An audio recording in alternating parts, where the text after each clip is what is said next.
Hey guys, Ralph here, and welcome to True Power Health on this magnificent Monday here in Connecticut. Life's good, campers. Life is good. Let's get right to it. You saw the thumbnail. Why should athletes, and all of us, I consider life to be an athletic endeavor, why should athletes all be lean? Why is that? Why is it important that you're not carrying around 1 ounce of fat that you don't have to? Why is that important? Well, I'll tell you what, it's very simple. Except for several sports, a couple sports, sumo wrestling, a lineman in the NFL. There are others. Who cares? It does you no good to be overweight. None. Okay? Let me explain. Excuse me. Banana smoothie. Actually, it's banana milk. Guys, that is 6 bananas, some sugar, and juice. And sugar and water. Okay? It is not as thick as a smoothie, and it is not as liquid as juice. It's somewhere in the middle. It's delicious. I drink them all day long. That's my second one. I'll probably have another one. Anyway, why be lean? Okay, let's do it this way. Now, I've explained this before, but we're going to go over again. It's important. Now, let's just say you and I, forget all these great athletes, you and I are going to get together and we're going to see who can run a faster 40-yard dash. Okay? So we get out there with the sophisticated, time equipment and all that sort of stuff. And we will run 5 straight 40-yard dashes. Run it, walk back, let ourselves get composed, try another one. No rhyme or reason to how much time in between, but make sure each one is your max. Okay, so you're going to have one that's the fastest and one that's the slowest. Both of us will do that. Okay, then we're going to take a break. We're going to come back to my home and we're going to go up to my daughter's closet and we're going to get her Dora Explorer backpack. And we are going to put a 35-pound kettlebell in the backpack. And we're going to go back and try running the 40-yard dashes again. Our fastest one with the 35 pounds added to our back isn't even close to the slowest one without it. Okay? Let's see how high we can jump while we're at it. You and I. Okay? And we're going to get one of those contraptions where you jump. They have in the NBA and you flip the levers up at the top. Okay, we're going to do 5. Our best jumps, our worst jumps. Take a break and come back with the backpack. We are not going to sniff the lowest jump of the other group. We're not going to come close. Okay? Let's try an endurance test. How about a marathon? Let's say you are in great shape and you can knock off a marathon. Okay? I'm going to put the backpack on you, 35 pounds. Guys, you won't get halfway through before you're exhausted. Okay, what do we take from this? It's simple.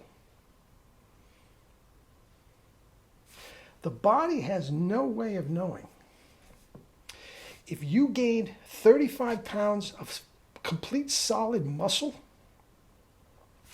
or if you gained 35 pounds of complete blubber. Or how about 35 pounds of combination, muscle and blubber? Or what if it's 35 pounds in a Dora Explorer backpack? The body doesn't know. The body has no idea. All it knows is it's 35 pounds heavier, and it is much harder to do just about anything. And I'll get to the real life stuff in a minute. Okay? So when I see somebody like Jaylen Brown, the Boston Celtics, who comes back after a couple-month break, signs a big contract, and he's gained 30 pounds of just muscle.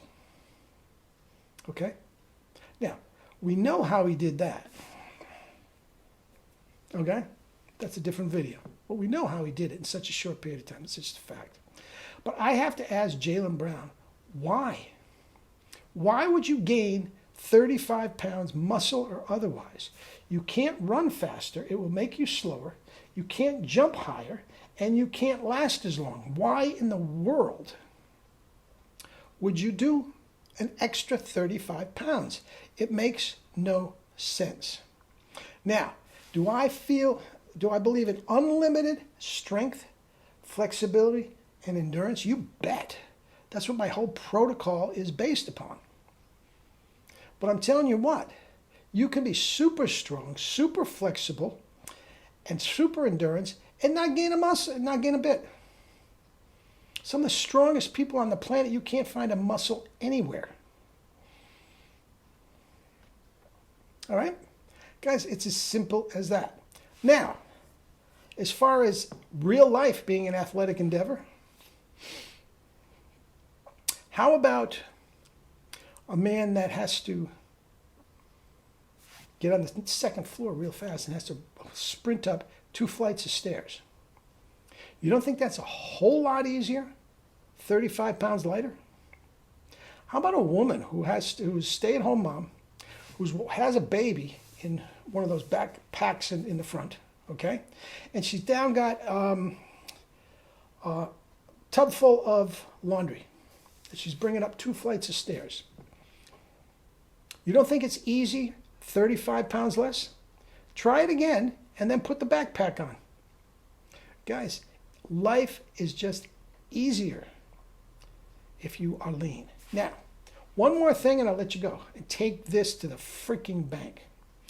As you know, there are so many contradictory viewpoints, ideas, protocols, everything. High fat, low fat, carnivore, vegan. I mean, we can just go, everybody is convinced they're right, and everybody's yelling at each other. But there is one thing, 2 things, that nobody can dispute. Nobody can dispute whatsoever. Thin people live infinitely longer, significantly longer than overweight, obese, and morbidly obese people. And that takes in the entire spectrum, from morbidly obese to anorexic/bulimic. Thin people have a better quality of life and they live longer. That's a fact. That is an absolute fact. So somebody that's just gonna, well, I feel better, you're taking years off your life. You're taking years off your life. And guys, nobody, specifically me, says you have to starve yourself or you have to torture yourself in the gym or do another 50 miles a week running. Guys, I love to work out, but I'm not torturing myself. I'm not going hungry. I eat anywhere from 3,000 to 4,000 calories a day. And I can't keep weight on. It can be done. How many videos have I said done on it? It's so easy being lean. Guys, for your health, for your quality of life, not to mention your athletic prowess, you're better off being lean. Unless you're a sumo wrestler. Anyway, that's it, guys. Love you all.